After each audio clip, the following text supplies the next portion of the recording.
Hello दोस्तों, कैसे हैं आप सब। स्वागत है आपका स्टॉक पिकर में। आज मैं आया हूँ आपके पास एक नया आईपीओ के बारे में डिटेल्स लेके, जिसका नाम है मैक कॉन्फ्रेंसेस आईपीओ। तो सबसे पहले हम इसमें डिस्कस करेंगे कि मैक कॉन्फ्रेंसेस आईपीओ बेसिकली ये कंपनी काम क्या करती है।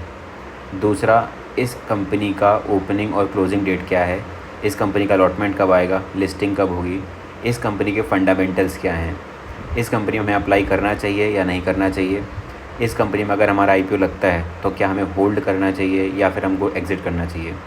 तो इन सारी चीज़ों को मैं डिस्कस करूँगा। इसके साथ मैं इसके पॉजिटिव प्लस नेगेटिव पॉइंट्स दोनों से डिस्कस करूँगा, ताकि आप एक अच्छा डिसीजन ले पाएँ कि आपको इसमें अप्लाई करना है या नहीं करना है। मैं ऐसे ही नए नए आईपीओ के वीडियो बनाता रहता हूँ, तो कृपया करके आप चैनल सब्सक्राइब कर लें, ताकि फ्यूचर में अगर मैं कोई भी नई वीडियो बनाता हूँ और ताकि उसकी नोटिफिकेशन आपको पहुँच जाए, ताकि उसका लाभ आप भी ले पाएँ। तो चलिए शुरू करते हैं। तो मैक कॉन्फ्रेंसेस आईपीओ है, ये बेसिकली एक conference event limited offer range customise services है। यानी ये एक ऐसी सर्विस पोर्टल टाइप का है जो कि आपकी मीटिंग्स वगैरह, कॉन्फ्रेंसेस वगैरह, एग्जीबिशंस वगैरह ये सब ऑर्गेनाइज़ करती है। तो ये जो आईपीओ है ये 4 सितंबर को ओपन हो रहा है और ये 6 सितंबर को क्लोज़ होगा।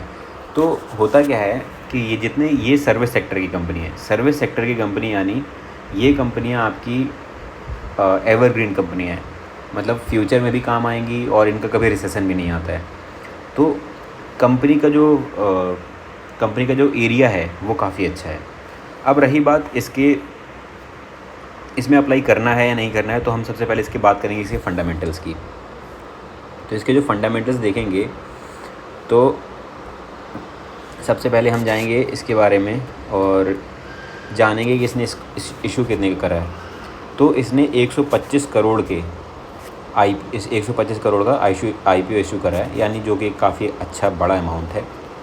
तो सबसे पहले हम जानते हैं इसकी कंपनी के फाइनेंशियल्स के बारे में। तो कंपनी के फाइनेंशियल्स उन्होंने 3 साल के रिलीज़ करे हैं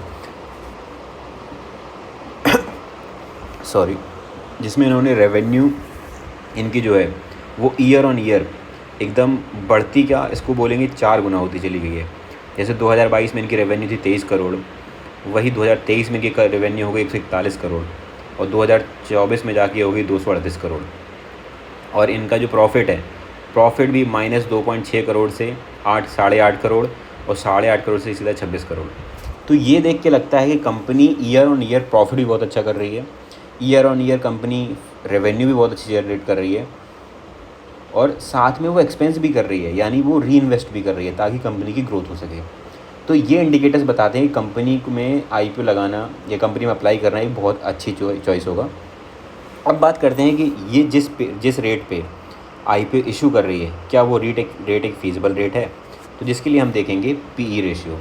तो इसका जो पीई रेशियो वो 18 है। 18 पीई रेशियो मतलब ये पीई रेशियो बहुत ज़्यादा कम है, यानी जितना कम पीई रेशियो होता है उतना वैल्यूएबल स्टॉक होता है, यानी उतना आप उसको ख़रीदने के साइड जा सकते हैं। वहीं आप तो बेसिकली आपका इसका पी देख के लगता है कि मतलब इसका जो प्राइस है वो काफ़ी अच्छा है और इसका company year on year profit भी कर रही है, कंपनी ईयर ऑन रेवेन्यू भी बढ़ा रही है।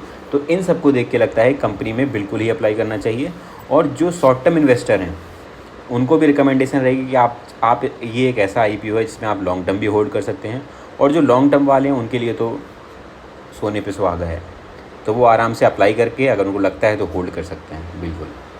तो मैक कॉन्फ्रेंस आईपीओ के बारे में इतना ही।